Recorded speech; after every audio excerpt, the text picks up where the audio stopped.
예수께서 이르시되 내가 진실로 진실로 너희에게 이르노니 인자의 살을 먹지 아니하고 인자의 피를 마시지 아니하면 너희 속에 생명이 없느니라. 내 살을 먹고 내 피를 마시는 자는 영생을 가졌고 마지막 날에 내가 그를 다시 살리리니 내 살은 참된 양식이요 내 피는 참된 음료로다. 내 살을 먹고 내 피를 마시는 자는 내 안에 거하고 나도 그 안에 거하나니 살아계신 아버지께서 나를 보내심에 내가 아버지로 인하여 사는 것 같이 나를 먹는 그 사람도 나로 인하여 살리라. 이것은 하늘로서 내려온 떡이니 조상들이 먹고도 죽은 그것과 같지 아니하여 이 떡을 먹는 자는 영원히 살리라. 아멘. 하나님 은혜를 감사드립니다. 오늘 하나님이 친히 명하신 성찬 예식을 통하여 그리스도께서 우리를 구원하시고 생명 주신 것을 우리가 다시 한번 마음에 다짐하며 예수님의 이름으로 기도했습니다. 아멘.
자, 오늘 증거할 본문 말씀입니다.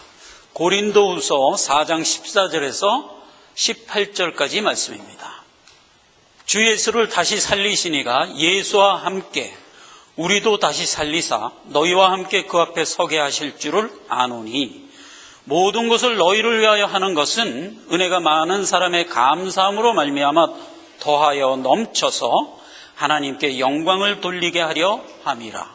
16절 그러므로 우리가 낙심치 아니하노니 겉사람은 후패하나 우리의 속은 날로 새롭도다. 우리의 잠시 받는 환난에 경한 것이 지극히 크고 영원한 영광에 중한 것을 우리에게 이루게 함이니 우리의 돌아보는 것은 보이는 것이 아니요 보이지 않는 것이니 보이는 것은 잠깐이요 보이지 않는 것은 영원함이니라. 이 말씀을 중심으로 해서요 부활성체라는 제목으로 부활절 예배 은혜를 받고자 합니다. 오늘 읽은 말씀의 14절 초두에 보면 죽어있는 우리를 하나님이 다시 살리실 거랍니다. 우리의 몸이 다시 살아날 것을 말씀해 주고 있습니다. 16절에 보니까 우리의 몸은 살아날 그때까지 날마다 후패해져 가지만 우리의 영은 살아나서 날마다 새롭게 되어간다. 이렇게 기록을 하고 있고요. 그래서 17절 이하에 그러므로 천성의 그 귀한 소망을 바라보며 이 땅에서 용기를 잃지 말고 살아라. 이렇게 권면하고 있는 말씀입니다. 아담 이후의 모든 인류는요 득죄하여 하나님 앞에 죄인이 되었습니다. 죄인이 되었다는 것은 영과 육이 모두 죽었다는 것을 의미합니다. 그렇게 죄인이 된 자들을 하나님께서 구원하여 새 생명으로 주십니다.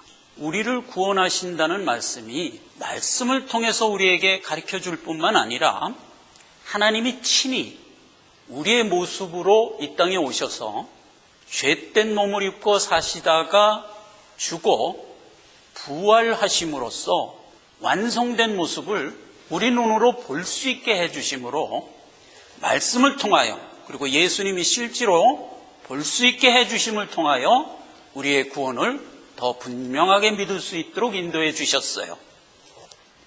먼저 하나님이 우리를 어떻게 구원하고 이끌어 가는가 하는 말씀을 로마서 8장 30절에 보면 간략하지만 분명하게 이렇게 기록하고 있습니다. 또 미리 정하신 그들을 또한 부르시고 부르신 그들을 또한 의롭다 하시고 의롭다 하신 그들을 또한 영화롭게 하셨느니라, 이렇게 기록을 하고 있습니다.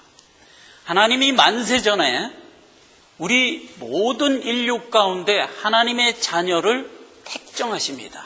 만세전에 택정하십니다. 그렇게 정하셨다는 겁니다.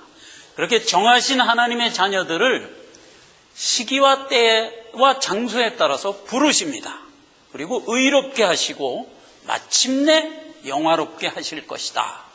이렇게 말씀하신 것을 하나님이 친히 이 땅에 몸을 입고 오셔서 우리에게 그 예수님 스스로 우리에게 보여주셨어요. 히브리서 4장 15절에 보면 예수님이 이 땅을 살아가는 모습을 이렇게 기록하고 있습니다. 우리에게 있는 대제사장은 우리의 연약함을 체휼하지 아니하시는 분이 아니요 모든 일에 우리와 한결같이 시험을 받은 자로다, 이랬어요. 우리가 성화의 여정을 살아가고 있는 과정을 그대로 살아 보이셨어요. 우리와 동일하게 연약한 육신이 체험할 수 있는 걸 다 체험하셨어요. 날씨가 추우면 추위를 타시고 더우면 더워하시고, 그리고 그 육신을 치면 죽을 수밖에 없는 그런 연약한 육신을 입고 이 땅에 사셨단 말이죠. 그러나 죄는 없으시니라. 그런 모습으로 이제 우리에게 보여주셨어요. 그리고 육신이 죽으시고 다시 부활하여 완전한 부활 성체를 가진 모습을 또 우리에게 보여주셨어요. 40일간 보여주셨어요. 그리고 승천하셨어요. 그래서 이제 그 얘기에 대해서 요한일서 3장 2절에는 우리에게 이렇게 교훈하고 있습니다. 사랑하는 자들아, 우리가 지금은 하나님의 자녀라. 장래에 어떻게 될 것은 아직 나타나지 아니하였으나 그가 나타내심이 되면 우리가 그와 같을 줄을 아는 것은 그의 살아계신 그대로 본대로 될 것입니다. 이렇게 됐어요. 그래서 예수 그리스도가 부활하여 부활 성체의 몸을 입고 우리에게 보여주신 모습 그대로 우리가 그렇게 될 거라는 겁니다. 장차 주께서 다시 오시는 때 우리는 새 부활의 몸을 입어서 완전한 성체로 될 거다, 이렇게 기록하고 있어요. 이 동일한 얘기를 고린도전서에는 그 예수님의 완성된 모습을 첫 열매라고 그랬어요. 벌써 첫 열매라는 말 가운데 무엇이 암시되죠? 두 번째 열매가 있을 게 암시되잖아요. 그 두 번째 열매가 우리라는 겁니다. 그렇죠? 그래서 우리가 구원받아 완성되는 모습을 말씀을 통하여 주실 뿐만 아니라 예수님이 친히 우리가 볼 수 있도록 해 주심으로써 우리의 이 소망이 분명히 살아있는 소망인 것을 우리로 믿게 하셨단 말이죠. 오늘 부활절입니다. 이 분명한 소망을 우리가 갖고 하나님 앞에 예배를 드리고 있는 겁니다. 인간이 죄를 지었다는 것은 아까 서두에도 말씀했다시피 육신과 영이 모두 죽어있는 상태단 말이죠. 그래서 사람들이 살아가는 모든 모습은 그 삶이 어떠함에도 불구하고 반드시 멸절하여 멸망할 수밖에 없는 죄인들이다, 이 말이에요. 그러한 상태에서는 우리에게 소망이 없지요. 근데 하나님이 그러한 가운데 우리를 택하여 구원해 주셨어요. 자, 구원해 주었다 하는 것은 어떤 영적인 얘기냐면 이런 얘기입니다. 우리의 죽어 있는 영이 살아났다는 뜻입니다. 그러니까 하나님이 우리의 죽어 있는 영을 살려주셨어요. 그런데 아직 몸은 살지 못했어요. 몸은 죽은 죄인의 몸의 모양 그대로 입고 영만 일단 살아났단 말이죠. 그게 우리가 현재 구원받아 있는 지금의 상태입니다. 그렇기 때문에 우리는 지금 연약한 육신의 몸, 즉 죄의 모양에 죽어 있는 그 몸을 입고 영만 살아났단 말이에요. 영만. 요걸 이제 우리가 구원받았다 하고 구원의 현재 상태를 우리가 분명하게 인식해야 돼요. 그럼 몸은 언제 구원받냐? 몸은 예수 그리스도께서 다시 이 땅에 오실 때 그때 새로 살려주겠다는 겁니다. 즉 영은 지금 구원을 받아서 생명 가진 자가 되었어요. 옛날에는 영과 육이 다 죽었는데 영은 생명 가진 자로 태어났어요. 그래서 영은 살아났는데 몸은 아직 살지 못했어요. 언제 살 거냐? 우리의 영이 성화의 여정을 거쳐서 완성되는 그날이 예수 그리스도가 재림하는 날이거든요. 그날 우리의 몸은 단번에 새 몸을 입혀주겠다는 겁니다. 그래서 우리 몸의 구원은 훗날 예수님이 재림할 때 완성시켜주고 영은 지금 살아나서 이 성화의 여정을 겪도록 돼 있다. 그래서 우리의 영은 이 과정을 필요로 합니다. 자라남의 과정을 필요로 해요. 근데 몸은 어떻다? 자라나는 과정이 필요 없어요. 그냥 죄된 몸 입고 그대로 살다가 몸은 죽도록 돼 있어요. 죽으면 그때 하나님이 새 몸 입혀줌으로써 영육이 완전한 성체로 만들어 주신다 하는 것이 구원의 과정이다 이겁니다. 그걸 이제 우리가 인식해야 돼요.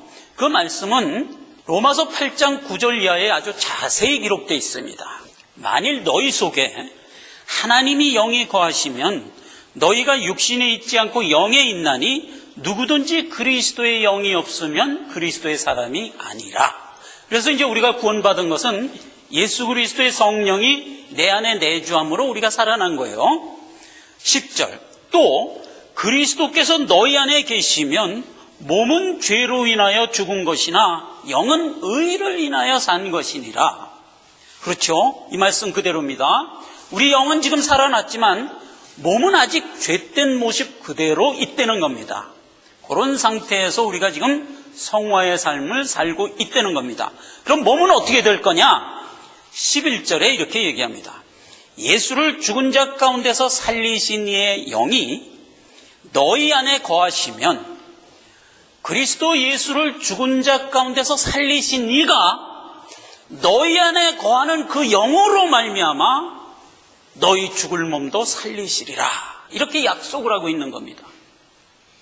이게 좀 말이 긴 것 같지만 너희 안에 거하시는 성령이 마지막 날에 너희 몸도 새롭게 살리시리라 이 말이에요. 이 소망을 몸과 관련해서 우리에게 준 겁니다. 영은 지금 당장 살아서 이 길을 걸어가지만 몸은 이 과정 필요 없이 그대로 죄된 몸으로 죽고 마지막 날에 한 번에 살려서 합쳐지는 자가 되게 하겠다 하는 것이 우리를 영화롭게 하겠다고 했던 로마서 8장 30절 결론이다 이겁니다. 자, 이걸 우리가 인식해야 돼요. 이걸 인식하지 못하면 무슨 문제가 생기냐면 이런 문제가 생겨요.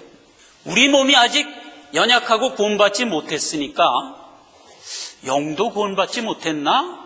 이런 우려를 갖는다든가, 또 반대로 우리의 영이 구원을 얻었으니까 몸도 구원을 얻은 게 아닌가? 이렇게 생각할 수가 있단 말이에요. 아니요. 분명히 지금 성경이 얘기합니다. 그리스도의 영이 너희 안에 거하시면 몸은 아직 죄로 인하여 죽은 상태지만 이 말이에요. 영은 살아났다 이 말이에요. 그래서 오늘 본문 말씀 16절에도 그 얘기예요. 그러므로 우리가 낙심치 아니하노니 겉사람은 후패하나 속사람은 날로 새로워지는도다. 이게 우리 성화의 삶의 영적 실상이다 말이에요. 그러니까 여러분 이걸 분명히 인식하고 우리의 성화 생활에 무엇에 전념해야 됩니까? 하나님이 우리에게 살려주신 영이 그리스도의 장성한 분량에까지 자라나는 일에만 전념하라 이겁니다. 그리고 우리의 육신은 우리에게 허락한 수한 동안 점점 후패해져 가서 수한이 다 끝나면 수명을 다하여 죽도록 하나님이 이렇게 설정했단 말이죠. 자, 오늘 부활절이니까 우리가 특별히 우리 몸이 앞으로 살아날 것이다 라는 이 귀한 소망을 다시 한번 새기는 날로 예배를 드리고자 하는 겁니다. 그러면 우리의 후패된 몸은 무슨 역할을 하는 거냐 이거예요. 다만 그냥 죽는 역할만 하는 거냐 이거예요. 사실 그렇진 않아요. 하나님이 우리의 영이 훌륭한 신성을 가지고 자라나도록 환경 설정과 토양이 되기 위하여 설정한 것이 무엇이죠? 죄된 세상이죠. 죄된 세상에 우리가 남아서 자라감으로써 우리에게 주신 신앙인격을 온전하게 키우는 것이 하나님의 의도란 말이죠. 그 세상의 죄된 가운데 우리를 키워내는 것과 같이 우리의 살아난 영혼이 어디를 입고 산다? 죄된 몸을 입고 산단 말이에요. 그래서 몸과 세상이 늘 우리의 신앙을 거스림으로 인하여 우리는 그 가운데서 신앙을 키워나가는 자가 됐단 말이죠. 그래서 세상과 몸은 우리가 자라가는데 촉매예요. 없어서는 안 될 촉매예요. 비록 죄된 것이지만 우리에게 있어서는 그렇단 말이죠.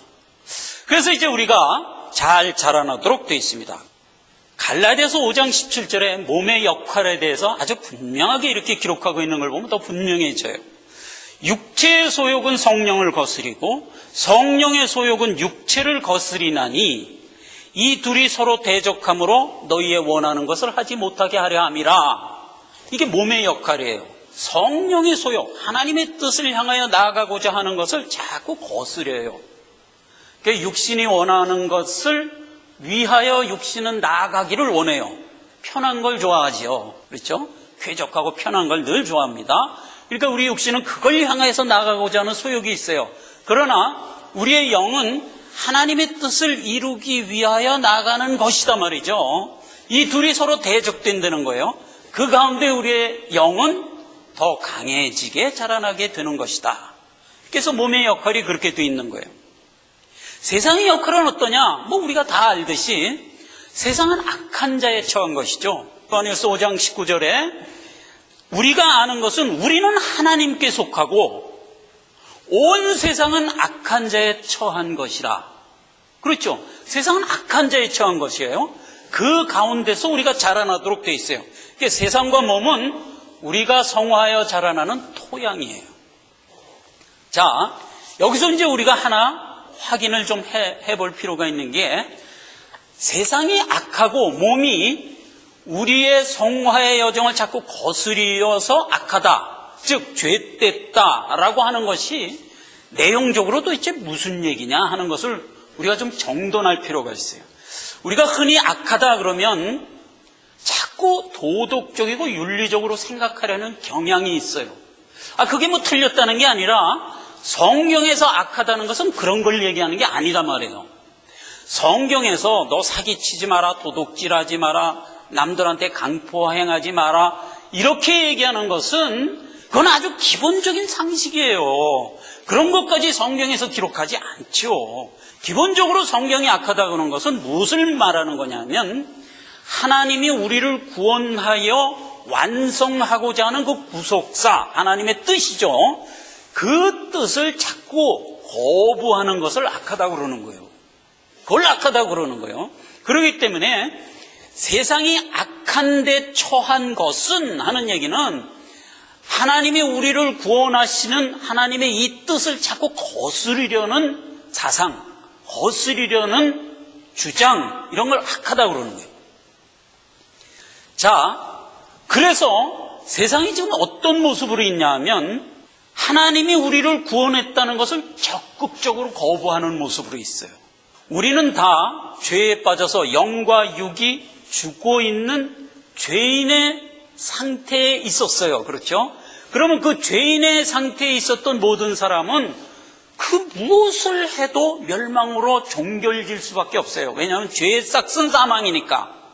그러니까 누구든지 죄인인 상태로 나아가는 자는 그가 아무리 훌륭하고 빛난 업적을 남기며 산다 해도 결국은 멸망으로 떨어질 수밖에 없어요.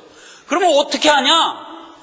하나님이 그러한 가운데 죄를 씻어 생명 가진 자로 만들어주지 않는 한 모든 인류는 스스로 자기를 완성하여 세울 수가 없어요. 그걸 사람들이 모른단 말이에요. 누가 모른다? 세상이 모른단 말이에요. 그 모르는 것을 악이라고 그런단 말이에요. 그걸 악함이라고 그런단 말이에요. 그러니까 세상이 늘 주장하는 게 뭐냐면 하나님이 너를 생명 주어 일단 살려놓고 그리고 그 길을 감으로써 구원했다라는 이 근본적인 대속의 은혜를 거부한다고요. 그리고 자꾸 무슨 생각을 하냐? 나 있는 그대로에서 발전해 나가겠다는 거예요. 자꾸. 그게 창세기 벽두에 세상의 모습으로 우리에게 보여준 바벨탑 사건이잖아요. 결국 바벨탑 사건이 뭐예요? 우리가 단을 쌓고 대를 쌓아 하늘에 이르자 이 사상이잖아요. 그러니까 모든 사람들이, 죄된 사람들이 스스로 자기 노력과 자기 열심으로 자기를 완성하겠다라고 생각하는 것, 이게 바벨탑 사상이고 그게 곧 세상의 생각이고 그걸 하나님 입장에선 악이라고 그런단 말이에요. 하나님은 그렇게 해서는 완성할 수 없다고 누누이 얘기했잖아요. 그리고 하나님이 얘기 안 해도 우리가 알 수 있는 게 죄의 결국은 사망인데 죄인이 그 아무리 노력을 한다 해도 사망으로 결론될 수밖에 없는 건 자명하잖아요. 근데 그 자명한 걸 모르고 자꾸 자기가 자기를 완성하겠다고 그러니 얼마나 답답하냐 말이에요. 그러니까 그러면 안 되고 하나님 내가 너희를 구원하겠다고 하는 이 구속의 복음 안으로 들어와라 이렇게 얘기하는 거예요. 근데 그걸 거부하는 게 세상이란 말이에요. 이건 악하다 그러는 거예요. 그렇죠? 그걸 악하다 그러는 거예요. 그래서 오늘 부활절을 맞아서 특히 제가 강조하고자 하는 것은 세상이 뭘 부인하냐? 하나님이 우리를 구원했다는 이 사실을 부인한다고요. 그런데 하나님이 우리를 구원했다는 것은 두 가지 형태로 나타난다고 그랬잖아요. 하나는 우리의 죽었던 영이 살아나고 또 하나는 우리의 몸이 나중에 새롭게 만들어질 것을 얘기했잖아요. 그러니까 영육이 온전해질 것을 하나님이 분명히 선언했단 말이에요. 그리고 그 일을 하나님이 지금 이끌어 가세요. 그러한 가운데 하나님이 우리를 구원했다는 것을 가시적으로 볼 수 있는 부분과 볼 수 없는 부분이 있잖아요. 그러니까 우리 영이 살아났다는 것은 세상이 볼 때 가시적으로 못 보는 부분이에요. 그러나 실상은 살아난 부분이에요. 그렇죠? 그래서 그거는 세상 사람들이 별 관심을 안 줘. 지가 가시적으로 못 보니까 그거는 별 신경을 안 쓰는데 뭐에 신경을 자꾸 쓰냐면 우리 몸이 나중에 살아날 것이라는 거에 대한 강력하게 신경을 쓴단 말이에요. 그래서 세상의 악함이 어디서 특히 두드러지게 나타나냐면 내 몸이 나중에 부활 성체로 부활할 것이다를 악착같이 거부한단 말이에요. 그런 모습으로 나타난단 말이에요. 그게 부활할 거를 거부한다는 모습이기 때문에 단순히 그러한 모습이 아니고 근본적으로 무엇을 거부하는 거예요? 우리를 구원했다는 그 대속의 은혜 자체를 거부하는 거예요. 그런데 그 대속의 은혜에서 영이 살아났다는 것은 눈으로 볼 수 없으니까 그거는 생각도 안 하는 거예요, 이 친구들이. 그럼 뭐만 생각하냐? 몸이 살아나는 것, 그건 못 믿겠다 이거야. 그렇게 나오는 거예요. 그래서 세상이 가장 두드러지게 하나님의 은혜, 대속의 은혜를 거부하는 모습은 우리의 몸이 그 부활 성체로 변하여 새 사람 될 거라는 이 소망에 대하여 특히 고리를 건단 말이에요. 부활에 대하여 사도 바울이 아주 그 고린도전서 15장 긴 장에서 쭉 설명을 하면서 세상의 악함이 어떤 모습으로 나타나냐? 부활을 거부하는 모습으로 나타난다 하는 것을 강조해서 기록했어요. 12절에 그리스도께서 죽은 자 가운데서 다시 살아나셨다 전파되었거늘 너희 중에서 어떤 이들은 어찌하여 죽은 자 가운데 부활이 없다 하느냐. 그러면서 14절에 만일 그리스도께서 다시 살지 못하였으면 모든 믿음은 다 헛거라는 거예요. 그렇게 얘기하는 거예요. 그러니까 살아있는 새 생명 가진 구원받은 자의 참 소망인 우리의 몸이 부활할 거다. 그래서 우리가 마침내 영화로운 자가 될 거라는 이 마지막 소망까지 우리가 갖고 있지 않는다면 이 말이에요. 그렇다면 그 믿음은 헛믿음이라는 거예요. 그렇게 얘기하는 거예요. 그런데 여기서 지금 특히 중요한 것은 세상이 그런다는 것 이렇게 얘기를 안 하고 너희 중에 그렇게 생각한다는 거예요. 이게 문제예요. 지금 세상이 그렇게 생각하는 것은 불문가지죠. 그거는 뭐 거론할 필요도 없는 거죠. 어차피 죄인은 죄된 모습으로 살다가 죽을 거거든요. 그게 별 관심이 없어요. 정말 하나님이 관심 갖는 게 누구냐? 지금 구원받아 살아서 이 길을 걷고 있는 우리란 말이에요. 우리는 이 분명한 소망을 갖고 확실하게 자라서 여기까지 가야 될 자들이기 때문에 우리에게 온 신경을 하나님이 집중하고 있는데 우리 주변에 누가 있다? 바로 세상이 주장하는 그 악한 생각을 가진 자들이 껴있다 이거예요.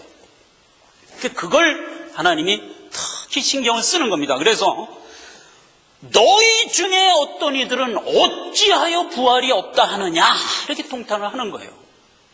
자, 이 얘기는 이제 같은 32, 33, 34절에 죽은 자가 다시 살지 못할 것이면 내일 죽을 터이니 오늘 먹고 마시자 하리라. 속지 말라. 악한 동무들은 선한 행실을 더럽히나니 깨어 의를 행하고 죄를 짓지 말라. 하나님을 알지 못하는 자가 있기로 내가 너희를 부끄럽게 하기 위하여 이렇게 말한다. 이렇게 기록되어 있어요. 자, 여기서도 그랬잖아요. 무엇을 거부하는 거예요 지금? 우리 몸이 부활될 것을 거부하는 거예요. 우리 몸이 부활될 걸 거부한다는 것은 부활 자체를 거부하기보다 근본적으로 뭘 거부하는 거다? 우리의 구원함 자체를 거부하는 거예요. 그렇죠? 그러한 거부된 악한 생각을 누가 가지고 있다는 거예요 지금? 악한 동무들이 가지고 있단 말이에요. 이 악한 동무라는 것은, 동무라는 말이 원래 우리가 이제 일반적으로 읽기는 이렇게 읽고 싶은 거예요. 부활이 있다. 왜 부활이 없냐 이놈들아. 부활이 있다 있어. 그런데 세상 사람들은 부활이 없다 하는데 속지 마라. 요렇게 될 지금 문구잖아요 이게. 그럼 세상 사람들이 그렇게 악한 생각을 하는데 속지 말라라고 할 대목에서 세상 대신에 뭘 넣은 거예요 지금? 동무라고 쓴 거예요. 자, 그러면 세상이 동무라는 뜻인가? 그건 아닌 것 같죠? 우리가 생각해도 그건 아닌 것 같죠? 믿는 자들을 세상 동무라고 절대 생각 안 합니다. 성경에도 분명히 그랬어요. 세상이나 세상의 것들을 사랑하지 말라. 세상 것들을 사랑하는 것이 하나님과 원수가 되는 것이다 이랬잖아요. 그러니까 세상을 동무라고 성경은 절대로 할 수가 없죠. 그럼 여기서 동무가 누구냐 이 말이에요. 이게 호미로스라는 원어에 들어가면 호미로스라는 말인데요. 우리와 함께하는 자 이런 뜻이에요. 영어로는 가장 비근한 번역이 컴패니언이라는 말로 번역을 할 수가 있어요. 그러니까 우리와 함께하는 동료 이런 의미예요. 그러니까 이 말이 결국 무슨 얘기냐면 아까 12절에 읽었던 너희 중에서 어찌하여 못 믿느냐 했던 너희 중에서 있는 자들을 얘기하는 거예요. 그러니까 악한 동무는 우리 가운데 있다니까요 지금. 그러니까 이게 도대체 누구냐 하는 거예요. 자, 우리가 지금 다니엘서와 계시록을 지금 쭉 공부하고 있는데 다니엘서와 계시록에서 우리를 향하여 교훈하고 있는 가장 포인트를 두고 있는 세력이 누구냐 하면 거짓 선지자 바벨론 음료예요. 요건 악한 세상하고 조금 구별되는 개념이에요. 자, 보세요. 그 얘기를 지금 이 호미로스 악한 동무라는 우리 가운데 섞여 있는 자들을 우리가 분명히 이해를 해야 되기 때문에 제가 좀 장황하지만 얘기를 하겠습니다. 세상은 그 자체가 악한 거예요. 그렇죠? 악한 건데 하나님의 뜻을 거부한다는 의미에서 악한 거예요. 그런데 그 세상 세력을 성경에서는 분명히 바벨론 세력이라고 그랬어요. 그렇죠? 세상이 가고자 하는 성향은 뭐예요? 내가 나를 완성하겠다 이거예요. 하나님이 나를 구원하겠다는 것은 도외시하고 내가 스스로 나를 완성하겠다 이거예요. 죄인이 아무리 노력해도 자기를 완성할 수 없어요. 그렇죠? 그런데 그렇게 하겠다는 거예요. 그걸 바벨탑의 세력이라고 해서 그걸 세상이라고 얘기해요. 그런데 바벨탑의 세력 가운데 특히 계시록과 다니엘에서 우리에게 강조하는 세력이 누구냐면 바벨론 음녀예요. 그럼 바벨탑의 세력은 세상을 상징하는 말인데 바벨론 음녀는 뭐냐 이거예요. 바벨론 여자 이런 의미에서 음녀가 된 거거든요. 자, 성경이 여자 그러면 뭐죠? 여자 그러면 창세기 2장에 교회를 의미하는 말이에요. 여자의 정의를 이렇게 했어요. 남자에게서 나온 자예요. 그게 여자예요. 그런데 남자는 뭐며 여자는 뭐냐에 대하여 신약에 보면 에베소서에 분명히 해석이 되어 있어요.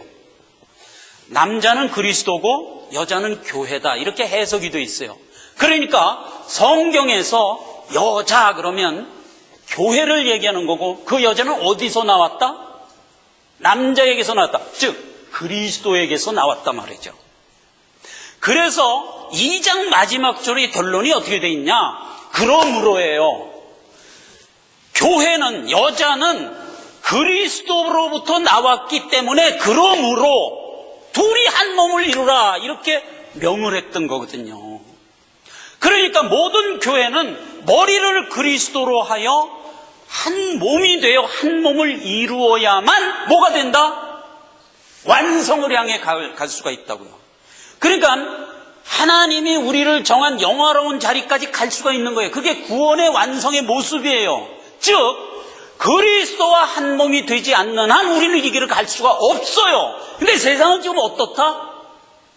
그리스도 한 몸 없이 나 혼자 가겠다는 거예요. 나 혼자. 그러니까 그게 안 되는 거죠.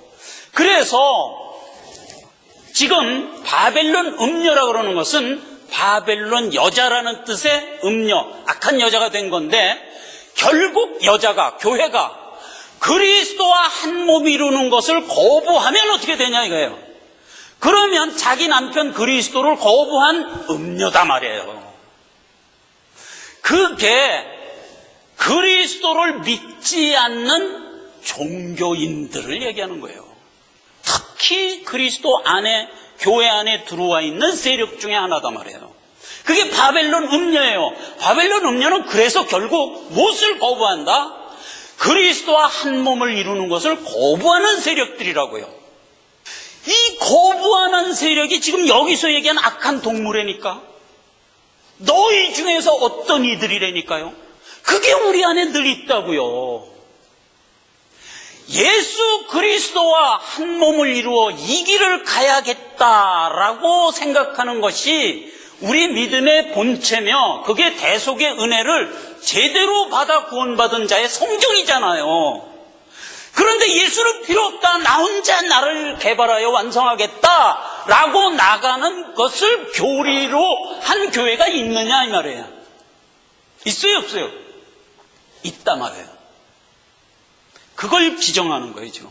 그러니까 우리가 지금 교회가 많이 있어요. 이 세상에 많이 있는데 특히 많은 종교들이 있어요. 교회 이외에 많은 종교들. 그게 다 똑같은 거예요. 그게 다 전부 바벨론 음녀예요. 즉 내가 나를 완성해서 가겠다 이게 뭐 불교, 힌두교, 뭐 이슬람교 이게 다 똑같은 거예요. 내가 나를 완성하겠다는 거예요. 근데 성경은 분명히 뭐예요? 그리스도가 아니면 구원이 안 된다니까요. 그리스도와 한 몸을 이루어야 되는 거예요. 그래서 그리스도와 한 몸을 이루는 이 대속의 은혜를 우리가 분명히 갖고 이 길을 가야 돼요. 만약 거기 그리스도가 빠지면 어떻게 되냐 이거예요. 빠지면 그게 음녀라 말이에요. 나 혼자 가겠다. 난 남편 버린 거예요 말하자면. 남편 버렸다는 의미에서 음녀인 거예요. 그래 바벨론 세력이 세상을 상징하고 특히 그 가운데서 그리스도를 거부하는 종교 색채를 띤 자들을 가리켜 바벨론 음녀라고 그러는 거예요. 바벨론 세력, 바벨론 음료를 이렇게 구분할 줄 알아야 돼요. 세상은 그냥 늘 여기 있어요. 그러니까 교인들이 세상에 그렇게 크게 영향을 안 받아요. 비록 세상이 우리에게 위해를 가해도 우리가 그것 때문에 실족하고 넘어지진 여간해서 안 해요. 그런데 바벨론 음녀는 우리와 함께 있단 말이에요. 같은 집 안에 들어와 있단 말이에요. 너희 중에서 어떤 이란 말이에요. 그러니까 우리가 자꾸 영향을 받기가 쉬워져요. 특히 그들이 주장하는 그 길이 어떤 길이냐? 인본주의 길인데 휴머니즘이거든요. 이 휴머니즘은 여러분 잘 알다시피 뭐죠? 착한 사람 되자, 이웃 봉사 많이 하자. 그렇죠. 그 다음에 뭐 베풀며 살자, 좋은 인성의 사람으로 나가자. 이런 거잖아요. 그런데 이러한 교훈들이 우리가 거부할 수 있는 명제들이 아니잖아요. 생각을 해보세요. 착한 사람 되자는데 난 착한 사람 안 될 거야. 이럴 수 없는 거잖아요. 그렇죠. 좋은 인성으로 살아가자 그러는데 난 그건 못해. 이렇게는 말할 수 없는 거예요. 그러니까 그들이 얘기하는 모든 휴머니즘을 우리는 거부할 수 없는 명제들이라는 점, 그것 때문에 위험하단 말이에요. 왜 위험하냐 하면 그러한 삶의 태도에 다만 그리스도가 빠져버린 자들이거든요. 그러니까 아무리 훌륭한 휴머니즘을 갖고 살아도 그리스도가 없으면 결국은 멸망으로 가거든요. 아무리 여러분 베풀며 살아보세요. 아무리 봉사하며 살아보세요. 아무리 착하게 살아보세요. 결론이 뭐예요? 멸망이에요. 만약 인간이 자기를 잘 개발하여 지금 휴머니즘이 주장하는 것처럼 그렇게 잘 살아가면 우리는 완성할 수 있다라고 한다면 이 말이에요. 그렇다면 그리스도가 미쳤다고 십자가에 못 박혀 죽으셨냔 말이에요. 안 되니까 그렇게 하신 거 아니에요? 안 되니까. 죄는 죄로 결과될 수밖에 없는 걸 하나님이 너무나 잘 아니까 거기서 건진 거 아니에요. 근데 그건 도외시하고 자꾸 혼자 가겠다고 그러면 어떻게 하냔 말이에요. 멸망할 수밖에 없잖아요. 그런데 그들이 주장하는 혼자 가겠다는 길의 명제들이 다 좋은 명제라니까요. 착한 사람 되자, 훌륭한 사람 되자, 봉사하면서 하자, 봉사단체에 가서 열심히 봉사하면서 살자, 좋은 인성으로 나가자. 이게 요즘에 교회 중에 있는 대부분의 그 번영신학 교회들이 주장하는 가르침이에요. 인본주의 가르침이에요. 이것이 1920년도에 자유주의 신학으로 교계를 강타했어요. 휴머니즘이 막 르네상스 이후에 전 세계에 일어나자 교회를 강타했어요. 그래서 교회 안에서 휴머니즘 교육을 강화하면서 대부분의 교계가 전 교계가 교리를 휴머니즘 교리로 바꿔버렸어요. 그래서 하나님이 준 대속의 교리를 버리고 휴머니즘 교회 교리로 바꿔버렸어요. 그러니까 거기서 예수 그리스도를 뽑아버린 거예요. 그리고 휴머니즘 교회의 교리로 바꿔버린 거예요. 그걸 신신학교회라고 그러는데 모든 교회가 그거를 채택했어요. 장로교를 필두로 해요. 장로교회 총회신학이 프린스턴 신학교였어요. 그 프린스턴 신학이 1927년도에 대속의 은혜의 교리를 버렸어요. 그리고 휴머니즘의 교리로 그 교리를 대체했어요. 그래서 제일 먼저 장로교회가 신신학으로 바뀌어버린 거예요. 그러니까 예수님을 빼버린 거죠. 그리고 휴머니즘으로 이제 체계화해버린 거예요. 교리를. 그리고 그 이후에 침례교, 감리교 다 똑같이 전부 자유주의 신학으로 교리를 바꿔버렸어요. 그러한 가운데 참 성도들이 보니까 이거 아니거든.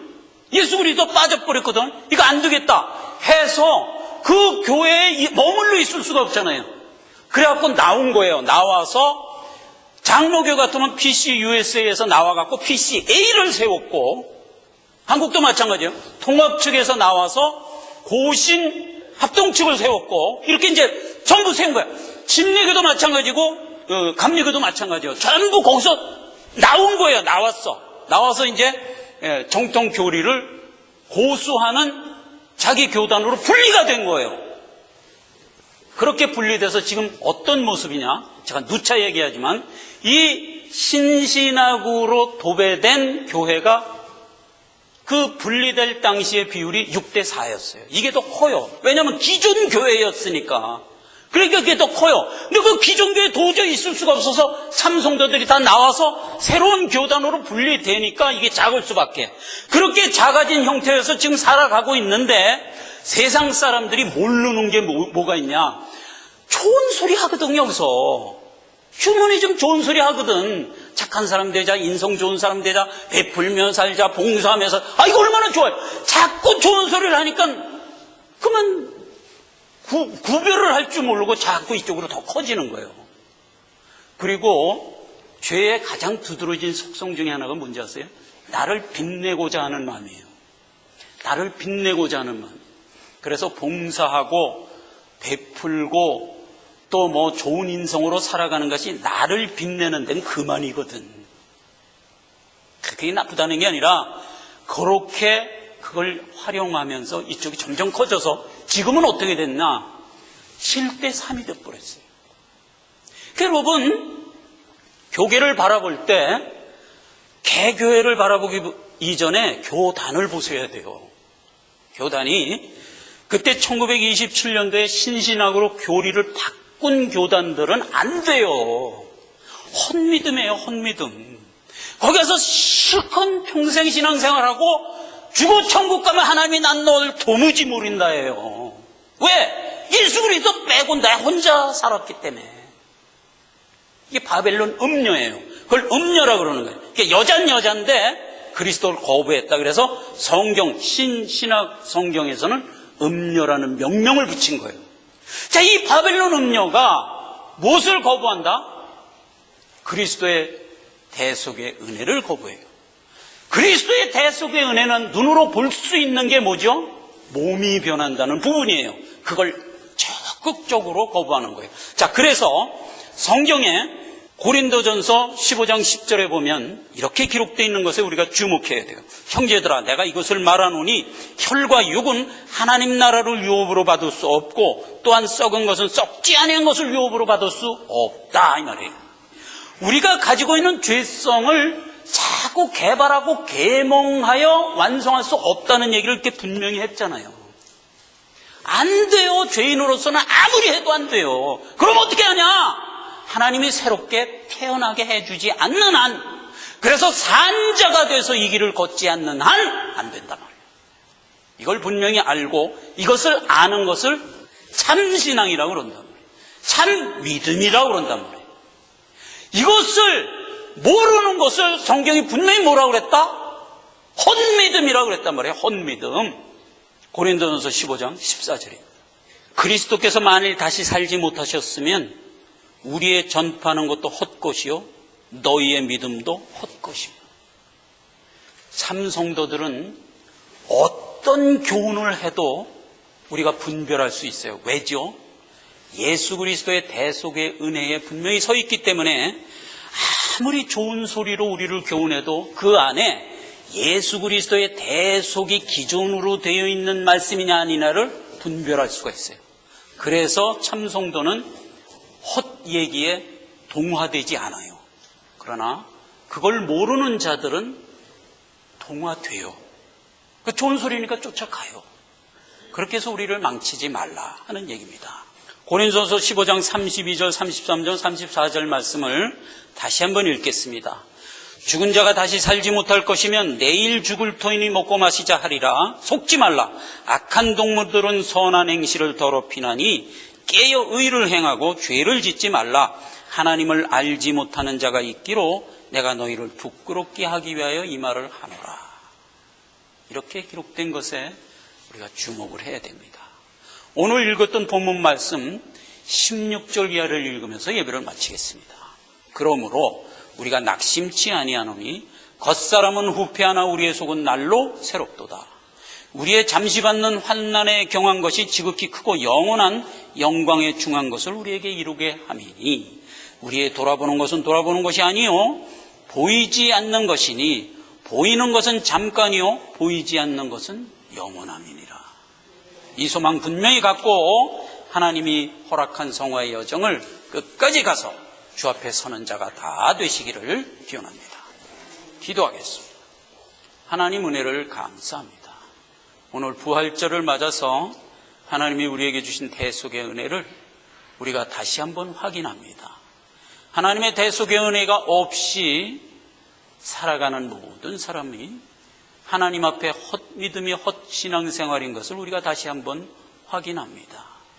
하나님, 이러한 가운데 우리가 동화되지 아니하고 악한 자의 교사에 흡수되지 아니하도록 항상 우리를 지키시며 우리가 우리 스스로를 또한 경성하여 깨어있기를 원합니다. 예수님의 이름으로 기도했습니다. 아멘. 찬송가 217장